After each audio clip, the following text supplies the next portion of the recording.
Okay, first sambar செய்கிறதுக்கான தேவையான பொருட்கள் என்னெல்லாம் அப்படின்னு பார்த்துடலாம். ஃபஸ்ட்டு சின்ன வெங்காயம் ஒரு 10லேருந்து 20 சின்ன வெங்காயம் உரித்து வச்சுக்கோங்க. அப்புறம் ஒரு 2 கேரட் வந்து கட் பண்ணி வச்சுக்கோங்க. ஸோ சைஸ் எப்படின்னு உங்களுக்கு தேவையோ அப்படி கட் பண்ணி வச்சுருக்கோங்க. அப்புறம் முள்ளங்கி வந்து கட் பண்ணி வச்சுக்கோங்க. அப்புறம் பூசணிக்காய், வெள்ளை பூசணிக்காய் வந்து அதில் சிறிதளவு எவ்வளோ வேணுமோ அது கட் பண்ணி வச்சுக்கோங்க. அப்புறம் அவரைக்காவும் தேவையான அளவு எவ்வளோ அவரைக்காவோ கட் பண்ணிக்கோங்க. அப்புறம் கத்திரிக்காய் வந்து ஒரு 4-5 கத்திரிக்காய் கட் பண்ணி போட்டுக்கலாம். அப்புறம் துவரம்பருப்பு, அது ஒரு சின்ன உலக்கு. அப்புறம் தக்காளி வந்து ஒரு தக்காளி போதும். பச்சை மிளகாய் 2 பச்சை மிளகாய் போதும். காஞ்ச மிளகாய் 2 காஞ்ச மிளகாய் போதும். அப்புறம் கொஞ்சம் கருவேப்பிலை,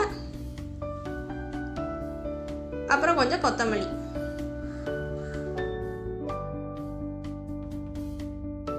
அப்புறம் கடுகு, உளுந்து, வெந்தயம் இது தேவைப்படும் தாளிக்கிறதுக்கு. அப்புறம் வந்து பெருங்காய பொடியும் தாளிக்கிறதுக்கு தேவைப்படும். அப்புறம் புளி. அவ்வளோதான்.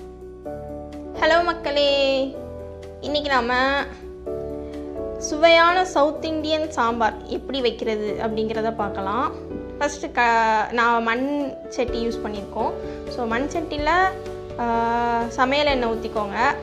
அதுக்கப்புறம் வந்து வெஜிடபிள்ஸ் எல்லாம் சின்ன வெங்காயம், கேரட், முள்ளங்கி, வெள்ளை பூசணிக்காய், அவரைக்காய் இதெல்லாம் போட்டு லைட்டாக அந்த எண்ணெயில் வந்து இது பண்ணிக்கோங்க, சாட்டே பண்ணிக்கோங்க.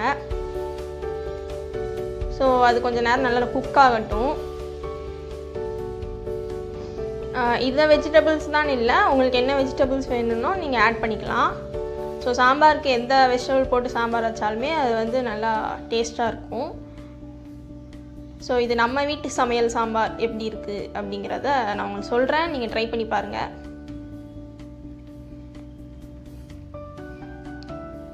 நல்லா வெஜிடபிளை ஃபஸ்ட் நல்லா குக் பண்ணிக்கோங்க. நிறைய பேர் சாம்பாரை தாளிச்சுட்டு அதுக்கப்புறம் வந்து எல்லாம் போடுவாங்க. நாங்கள் ஃபஸ்ட்டே வந்து நான் என்ன பண்ணிட்டோன்னா எல்லா காயுமே ஃபஸ்ட் போட்டு எண்ணெயில் லைட்டாக வதக்கிட்டு அதை குக் பண்ண விட்டுட்டு அதுக்கப்புறம் வந்து மற்ற ப்ராசஸ்லாம் பண்ணலாம் அப்படின்னு சொல்லிட்டு நாங்கள் பண்ணுறோம். எஸ், வெஜிடபிள் நல்லா குக் ஆகிட்டுருக்கு.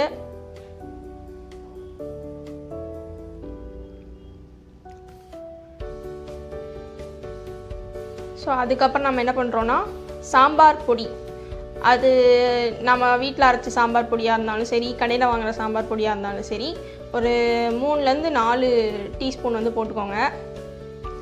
அப்புறம் இது கூட கத்திரிக்காயும் ஆட் பண்ணலான்ட்டு ஆட் பண்ணியிருக்கோம்.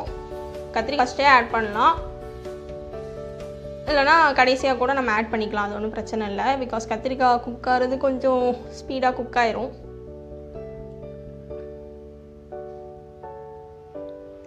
ஸோ பொடி போட்டுட்டோம், நல்லா மிக்ஸ் பண்ணுறோம்.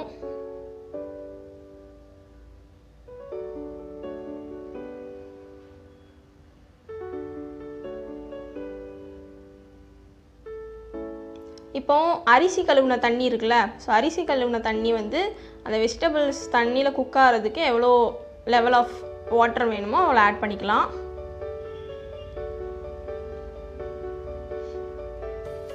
ஸோ மறுபடியும் நல்லா மிக்ஸ் பண்ணிக்கலாம்.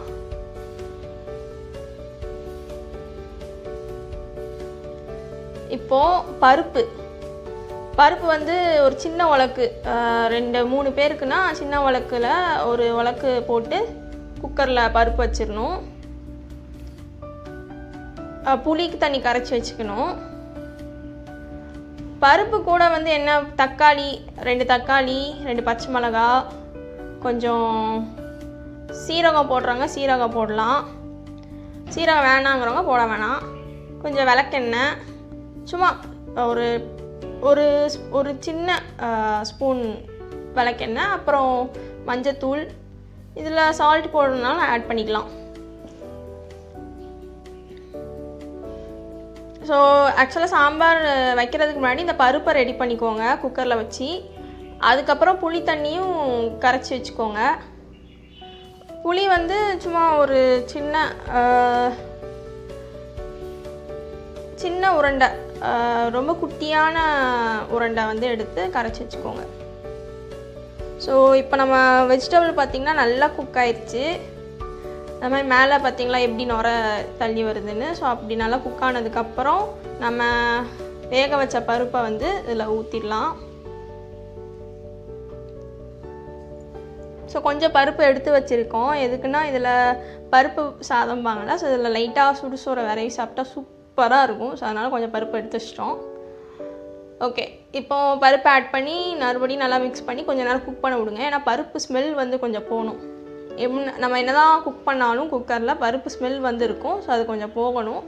ஸோ இப்போது சால்ட், கல் உப்பு ஆட் பண்ணிக்கலாம்.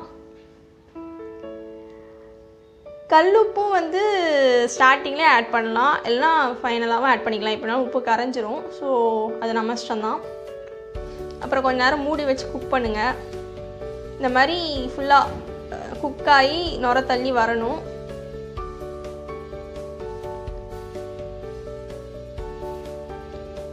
நல்லா கொதிக்குது பாருங்கள் சாம்பார்.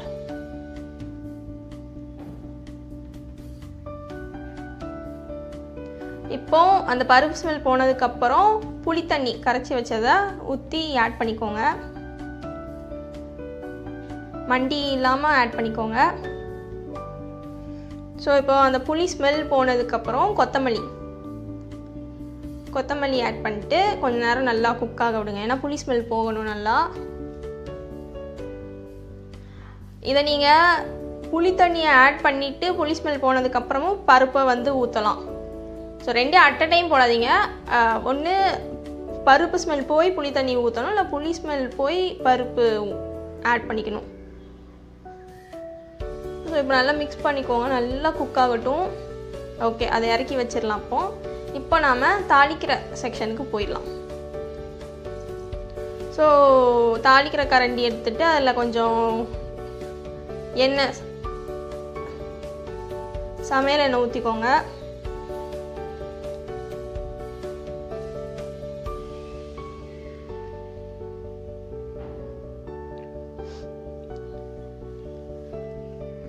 எண்ணெய் காயட்டும் நல்லா. அதுக்கப்புறம் கொஞ்சம் கடுகு, உளுத்தம்பருப்பு, கடுகு வெடிக்கிற டைமில் வெந்தயம் போடுங்க.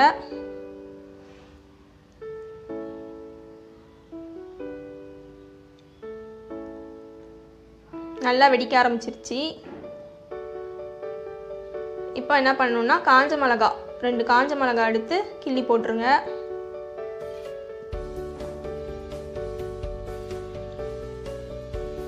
ஓகே, நல்லா குக் ஆனதுக்கப்புறம் அந்த கரண்டியை வெளியே எடுத்து கருவேப்பிலை போடுங்க, இல்லைன்னா பயங்கரமாக வந்து ஸ்பில் ஆகும். ஸோ அதனால் வெளியே எடுத்து போட்டுட்டு மறுபடியும் குக் பண்ணிட்டு கொஞ்சம் பெருங்காய பொடி ஆட் பண்ணிக்கோங்க.